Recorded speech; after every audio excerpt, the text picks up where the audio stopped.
Yo, what's up, guys? Welcome back to today's video. I'm Looney, and today is election, but we're not here to talk about election. I do have contracts on the election. I bought 500 contracts. The odds aren't as good as they were, but I did buy Trump 500 contracts. But that's not what we're here for. Hopefully, you guys voted, and hopefully, everyone's civil and just appreciates each other. But anyways, we're here to talk about rolling options, something I wish I knew when I first started trading and how powerful it could be for managing trades. I'm going to break down some key strategies to help you make the most of it. So let's just start off with the basics. So rolling an option is when you close an option and then open a new one. You can do this manually. It's basically just closing an option and then just open a new one. Robinhood lets you put these all together and lets you roll the position. So it does it all in one go. It makes it very seamless. You do get more, you get charged for the fees of just opening and closing contracts. So there is that.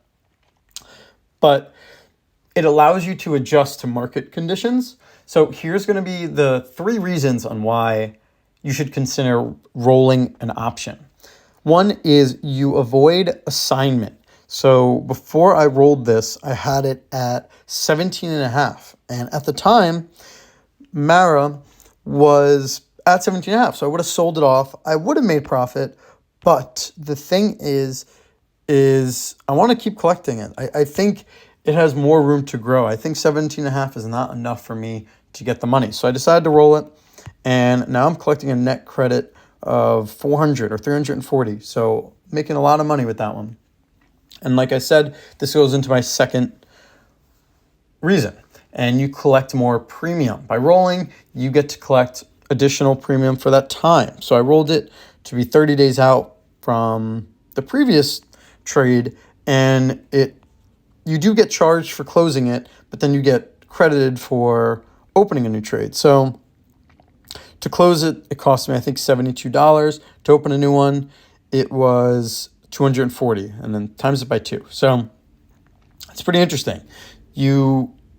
That's why it looks very confusing to most people, because they're just confusing that you have to buy to close and then open a new one. But after doing it a while, I wish I knew about it earlier, because I would have kept doing this or did it in the beginning. So this is very good with volatile stocks, because as you can see, Mara went to 17.5, but then quickly dropped. So I could have just let the contract expire and then open a new trade. But I think Mara has room to grow, and I think it's going to hit a support line. So I just rolled it, and I'm hedging my losses, and now Mara is climbing back up to that 18.5. And I might roll again if I come in that situation, the $18. And then the last thing is managing price movement. So if the stock keeps moving against your original trade, the rolling allows you to adjust the strike and expiration. This allows for the stock to come back more in your favor. So by consistently doing this, I get a better grasp of how the stock is doing and how it's trading. And actually pretty interesting here, it's up 5% in after hours. So when the stock increases, the premiums increase with it. So I'm collecting more premium as the stock grows. So that's why I want it to grow, and I'm constantly rolling. So here's more tips. So you should have a rolling plan in place. Decide up front when and why you'd like to roll. Usually I like to do it if it's below my cost basis. My cost basis is a little messed up here. I don't know if it has to do anything with the premiums collected, but it doesn't seem right. And yeah, whether you want to have a certain profit percentage. So having that plan set up in the beginning is very important. Next is to be very selective with rolls. Not every trade needs to be rolled. Sometimes you can just let it be and just close it out and move on to the next position. I love rolling. I think it's one of my favorite strategies.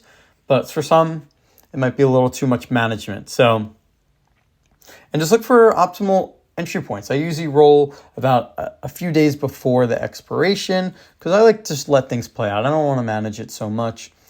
And when you roll, you do miss out on that gain. You don't get that amazing return on equity, that max return. You kind of miss out because you're buying to close and then opening a new trade. There's all these fees. So you do miss out slightly. But It allows you to make better trades after, because as soon as this one ends, I'm going to open a new trade and hopefully collect more premium, because Mara is a lot higher than it was when I first started this journey. So anyways, that's a quick guide to rolling options. If you're smart about it, stick to a clear strategy. Rolling can be a great way to add flexibility, manage risks, and even boost returns. If you enjoyed this video, hit that like button, subscribe, and drop a comment if you ever tried rolling options. And don't forget to check out my Discord, where I share weekly trades. I do one-on-one coaching. I do have a course, so it has a lot of different perks, and all links will be in the description. Until next time, peace.